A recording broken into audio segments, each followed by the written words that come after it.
Hey, what's going on everybody? Yuki54 here, and welcome to another episode of Monday's Reviews. Now, before we get started talking about today's card, I want to go over a couple things in regarding the OCG segment for one thing. First off, that segment is going to be put on hold for the rest of this month and all through March. Mainly because since this format is coming very, very closely to an end, I don't really see the point in actually looking up decks from the OCG. Now, the reason I'm holding it off pretty much until the end of March is because I want to allow sites like Shriek and Pojo to allow them to have time to post up decks from the OCG, so I can go over there and take a look at what's going on. So because I don't want to go ahead and the first week, oh, nothing, just start dragging decks over. So OCGs will resume on the first Friday in April, but I will still have videos coming up on Fridays, which will be sort of like budget decks in a way. Decks that you can basically build a new format to. If you don't want to play the meta, these are probably some nice little decks you can use. Or if you want to wait until Tachyon Galaxy to play like Harpies or Phantom Beastcrafts, these are decks that you can use. You can basically use to kind of tide you over until Tachyon Galaxy comes out. Which I believe, I think it's May? I don't remember when it's coming out. Either May or June, because now the dates kind of fluctuating. They're not really going, they get kind of weird, but it'll come out around May or June, something like that. But anyway, let's get started with today's card, which is a card to actually stop Spellbooks Prophecies. It's a really nice card. And it is, draw like bird, and wow, that looks so bad because it's cut off. Wow. Anyway, we have Droll and Lock Bird.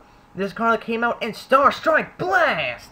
So pretty much I believe it is the second to last pack for the Synchro era. I don't quite remember, but it's actually a really good card. Droll and Lock Bird may have 0 attack, 0 defense, and it's a level 1 monster. Can't scroll down for some reason. But it has a pretty nice effect. If your opponent adds a card or cards from their deck to their hand, except during the draw phase, you can send this card from your hand to the graveyard. For the rest of this turn, neither player can add cards from their deck to their hand. Drawing cards is also considered as adding a card to their hands.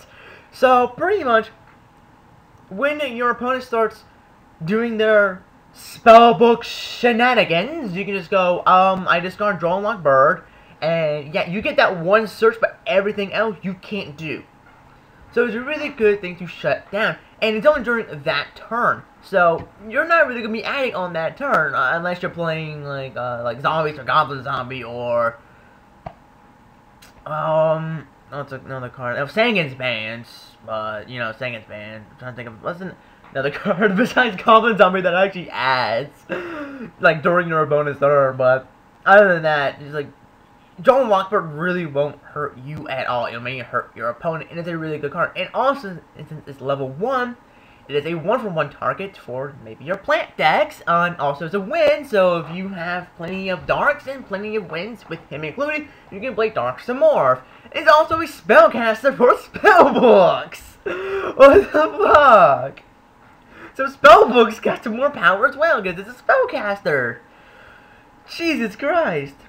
This is actually a really good card, and it's a really nice side deck, and you can, if you want, make a side against Fire Fist, but it's mainly a good card against Spellbooks, and right now, it's about $1, maybe 50 cents to $1, so you can really pick it up at your locals if you have a 5-cent box, or just a box of cheap cards that maybe $1 or something like that. You can probably find a shitload of Draw and Lock Birds in that box, and I don't think it's ever been reprinted either. Let's see, TG stats. Yeah, just Star Strike Blast.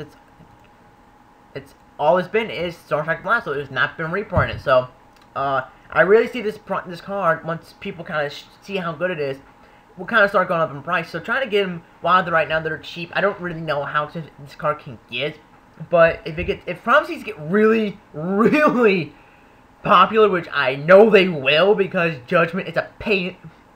It's a pain. I kind of swallowed my saliva down, my spit down the wrong tube. So, this card could definitely be a major side deck card, and it could be a very good way to kind of help shut down. Because Thunder King is good, but it's not that good against Prophecy, since they can just go. As I know, some definitely play Breaker. I don't know if they all play Breaker, but you go, oh hi, Breaker. I don't have to remove my counter. I can just crash into your Thunder King. Or, better yet, I can just activate my Spellbook of Power and ram over your Thunder King and get the search afterwards. So Thunder King, not a really good answer. This is a really good answer, and I think he has to go to the graveyard. And he has to go to the graveyard. So, he is hurt by Macrocosmos, but I don't really see Spellbooks ever maining or siding Macro, since they kind of want the Spellbooks in the graveyard for that quick play that banishes Spellbooks. I don't remember what it is. I'm sorry, I'm such a noob with Spellbook names. I only know like the first ones that came out in Return of the Duelist. I don't remember the others' names, you know, that came from Abyss Rising. Except for Spellbook Tower. But anyway, give me your thoughts on Droll and Lockbird in the comment section below. Will you consider siding this against Spellbooks? I think it's a great side deck card.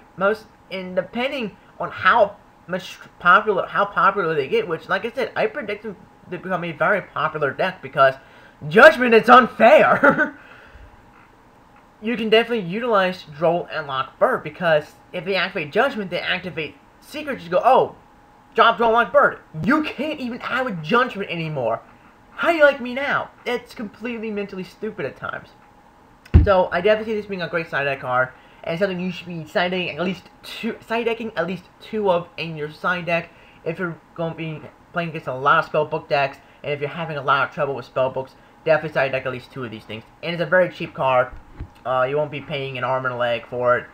So anyway, that's all I gotta say about Droll and Lockbird. So give me your thoughts on this card in the comment section below, whether or not you would definitely side it, and how many would you side deck? Or if you would main deck it. If you would main deck it, you know, awesome, but how many would you main or side, depending on your player preference, your preference of the game of Yu-Gi-Mons. I don't know why I said that. Anyway, that's all I gotta say for Droll and Lockbird. So yeah, comment, rate, subscribe, and bye.